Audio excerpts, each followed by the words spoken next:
Nesse vídeo eu vou falar de um dos aspectos mais importantes e mais subestimados na produção de filmes. Esse aspecto é a coloração.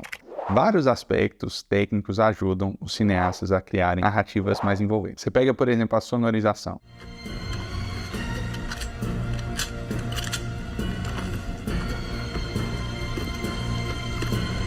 Ela dá o clima de suspense, dá o clima épico, dá a dramaticidade da cena. Se você altera a sonorização, todo o envolvimento que o telespectador tem com a cena muda.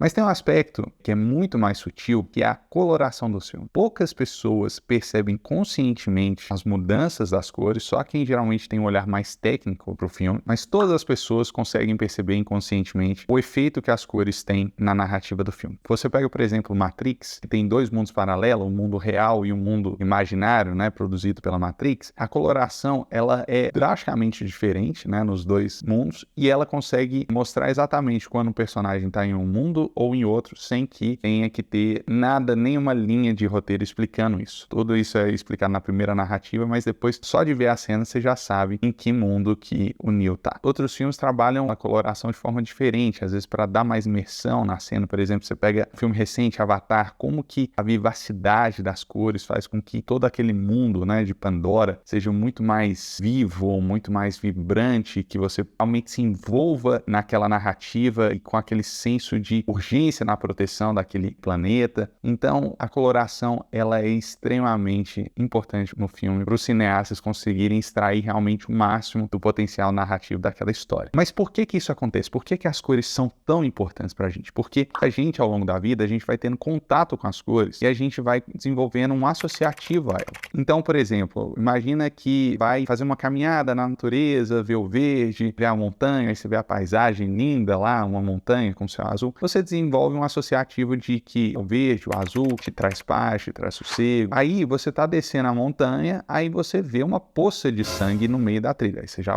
vermelho, sangue, você já fica preocupado. Você tem um associativo do vermelho, um sinal de perigo. Então, esses associativos, eles vão moldando a nossa percepção em relação às cores. E aí todas as pessoas que trabalham com a arte de forma geral, eles vão usando esse associativo para fazer com que a narrativa seja mais poderosa. Por exemplo, o azul remete a uma confiança, ele remete ao frio, então ele remete a uma atitude mais pensada. Quando o personagem, por exemplo, nos desenhos que ele é mau e ele é azul, geralmente ele é cruel, ele é calculista, ele faz tudo de caso pensado. Já o vermelho não, o vermelho remete a calor, ao fogo, remete muito a perigo. Geralmente quando um personagem do mal é vermelho, ele é explosivo, ele pode atacar a todo momento. A gente desenvolve esse associativo com as cores. Eu vou falar de algumas outras cores para vocês perceberem como é que isso é trabalhado nos filmes. Você pega, por exemplo, o roxo é muito utilizado na fantasia. Você vai ver Alice no País das Maravilhas, uma das principais cores é o roxo e aquele verde bem limão, assim, sabe? Isso traz o associativo de um mundo fantasioso, um mundo imaginário, um mundo que não existe, mas isso também muda bastante de cenário para cenário. A gente acabou de falar de Matrix.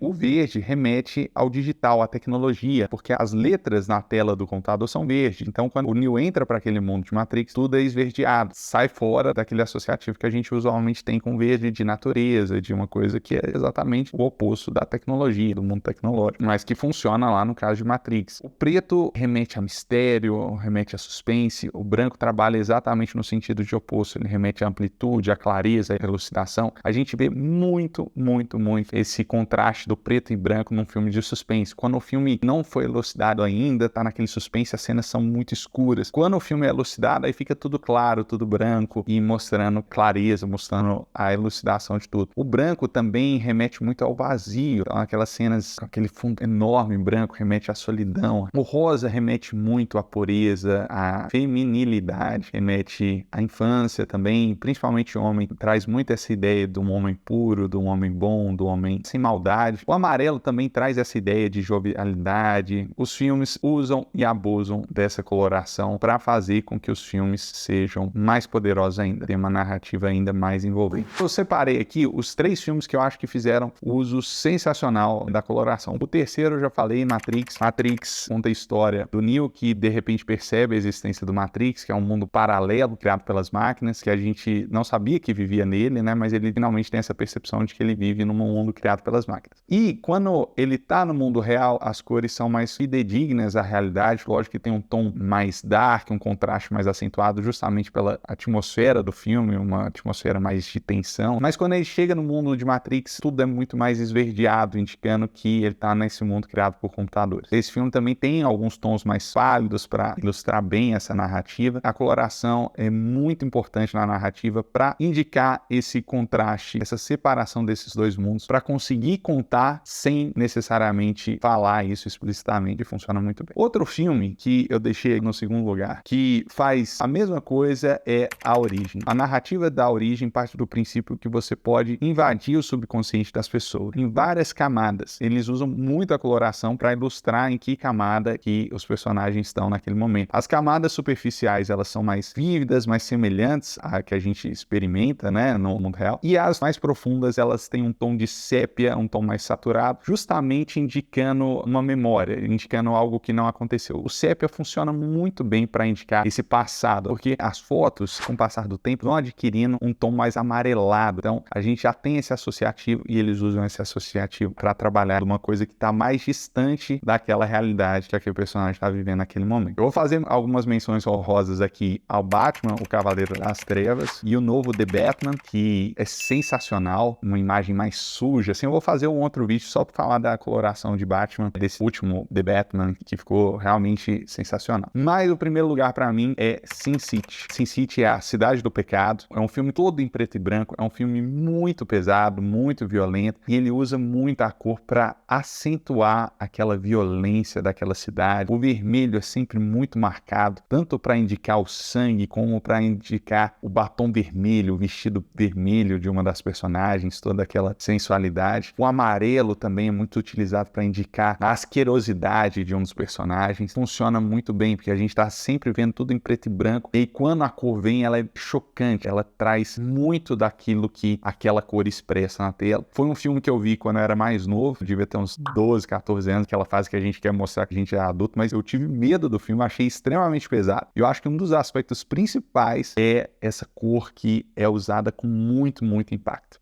Então é isso, valeu!